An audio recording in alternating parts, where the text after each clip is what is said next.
Halo, nama saya Farla Emerson. Dari kelompok 6 Pancasila 36, saya akan menjelaskan secara singkat sejarah perumusan Pancasila.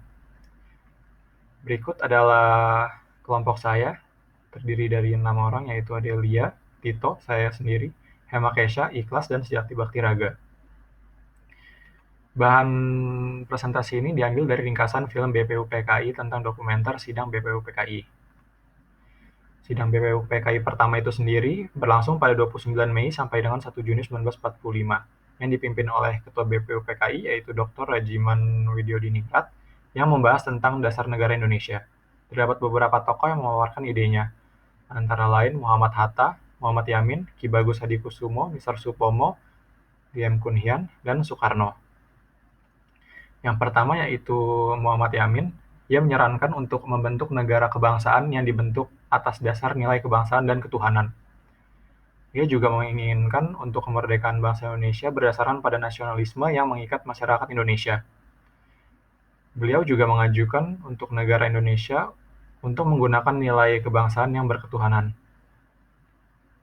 Sedangkan Muhammad Hatta, beliau menantang individualisme, dan ia juga berpendapat jika urusan agama dipegang negara, maka agama akan digunakan sebagai alat negara, sehingga negara tidak lagi bersifat murni.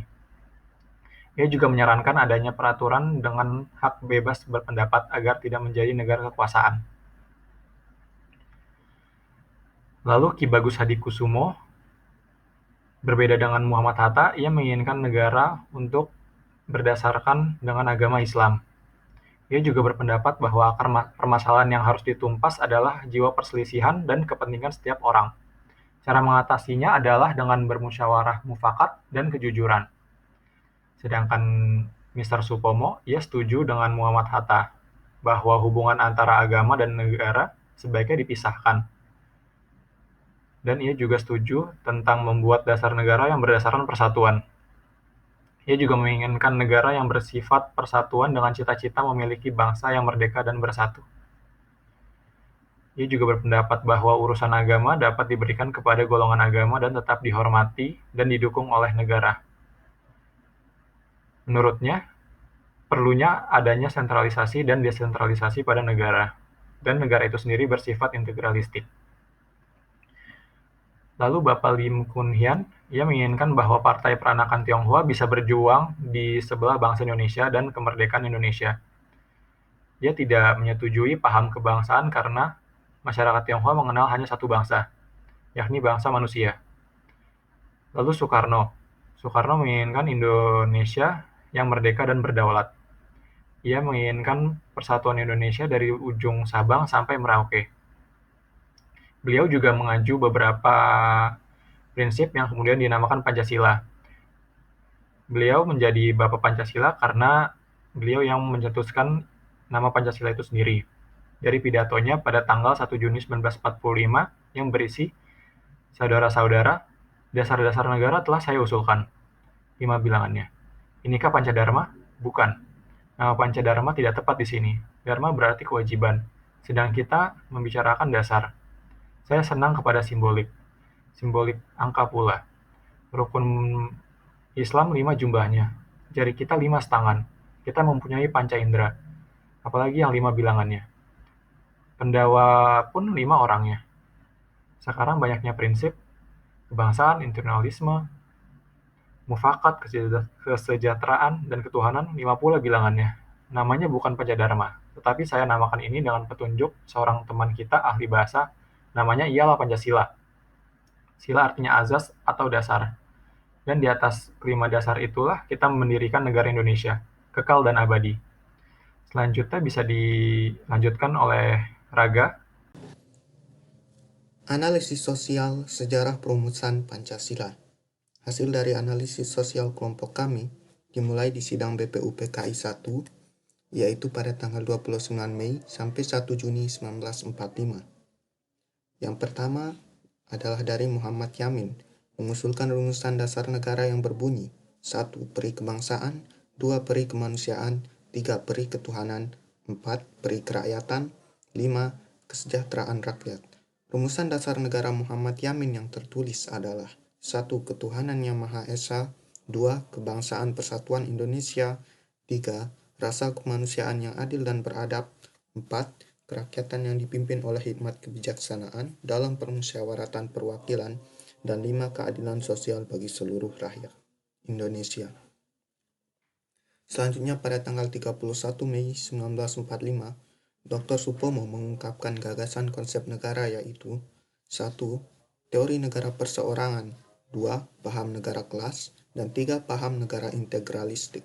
Setelah itu, Dr. Supomo mengajukan rumusan dasar negaranya yang berbunyi 1. Persatuan, 2. Kekeluargaan, 3. Keseimbangan lahir dan batin, 4. Musyawarah, dan 5. Keadilan rakyat. Kemudian pada tanggal 1 Juni 1945, dalam pidatonya, Insinyur Soekarno menyampaikan dasar negaranya yang berbunyi 1. Kebangsaan atau nasionalisme, 2. Mufakat atau demokrasi, 3. Kesejahteraan sosial, dan 4. Ketuhanan yang berkebudayaan. Kelima sila itu dapat diperas menjadi 3 sila yang disebut dengan Trisila. Yang pertama, sosionasionalisme atau gabungan kebangsaan dan perikemanusiaan dan bangsa yang hidup bersama keluarga berbangsa-bangsa. Yang kedua, sosiodemokrasi atau gabungan demokrasi dan kesejahteraan, kesamaan rakyat dalam politik, sosial, budaya, dan agama. Kemudian yang terakhir, ketuhanan, menjiwai dasar kedua sila di atas. Lalu, 3 sila ini dapat dijadikan satu, yang disebut dengan Eka Sila, yang isinya adalah gotong royong. Ini merupakan upaya Insinyur Soekarno untuk menjelaskan bahwa konsep rancangan dasar negara berada dalam satu satuan. Selanjutnya adalah masa reses. Setelah sidang BPUPKI 1, dasar negara belum ditentukan. Akhirnya dibuat sebuah panitia kecil untuk membahas kembali usulan-usulan untuk dasar negara. Di saat masa resesi, diadakan sidang panitia 9. Sidang ini menghasilkan Piagam Jakarta yang nantinya jadi pembuka Undang-Undang Dasar 1945. Di alinea keempat yang terdapat Pancasila, di mana di sila pertamanya berbunyi ketuhanan dengan kewajiban menjalankan syariat Islam bagi pemeluknya. Selanjutnya, sidang BPUPKI kedua disepakati bahwa isi preambul Undang-Undang Dasar diambil dari Piagam Jakarta. Dasar negara yang disepakati adalah Pancasila yang terdapat di Piagam Jakarta. Tapi pada 17 Agustus menjelang sore hari, terdapat usulan dari rakyat Indonesia Timur diusulkan kalau dasar negara sila pertama diganti karena Indonesia harus berdiri di atas dasar golongan. Terakhir adalah sidang PPKI, di mana hasil sidang adalah mengesahkan Undang-Undang Dasar Negara, memilih presiden dan wakil presiden, dan presiden untuk sementara waktu dibantu oleh Komite Nasional Indonesia Pusat. Kemudian dari sini dapat kita simpulkan Pancasila dipilih karena 1. Kesamaan pemikiran yang menimbulkan semangat berbangsa yang satu, bertanah air satu, dan berbahasa satu, yaitu Indonesia. Yang kedua, Indonesia terdiri dari banyak pulau dan suku serta masyarakat yang heterogen, dan Pancasila dianggap mampu untuk mempersatukan. Ketiga, merupakan perwujudan dari bangsa Indonesia itu sendiri, karena apa yang terkandung dalam Pancasila merupakan kepribadian dan pandangan hidup bangsa Indonesia. Yang terakhir adalah sila-sila dalam Pancasila saling melengkapi. Lalu kita juga melakukan survei tentang sejarah Pancasila. Teknis surveinya, survei yang kita lakukan berbasis Google Form. Total pertanyaan yang dalam survei ini terdapat 11 buah pertanyaan. Pertanyaan pertama adalah seberapa paham responden terhadap sejarah perumusan Pancasila. Kemudian 10 pertanyaan lainnya membahas tentang sejarah perumusan Pancasila.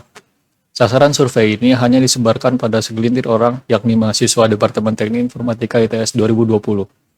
Survei ini dibuka dan disebarkan pada tanggal 25 November 2020 pukul 15.51 lalu. Dan kami mendapatkan 12 responden dari survei tersebut. Berikut merupakan hasil survei dari sejarah Pancasila yang telah kami lakukan. 66,7% dari responden menjawab cukup paham, yaitu 8 dari 12 responden cukup paham tentang sejarah Pancasila. Lalu 33,3% kurang paham tentang sejarah Pancasila, yaitu 4 dari 12 responden. Dan persentase kebenaran total ada 69,9%. Persentase kebenaran dari total 12 responden yang mengisi survei ini adalah 69,9%. Kesimpulan yang didapatkan adalah secara umum, mahasiswa Departemen Teknik Informatika ITS 2020 memiliki pengetahuan yang cukup dalam bidang sejarah perumusan Pancasila. Sekian dari kelompok kami. Mohon maaf apabila ada kesalahan. Terima kasih. Wassalamualaikum warahmatullahi wabarakatuh.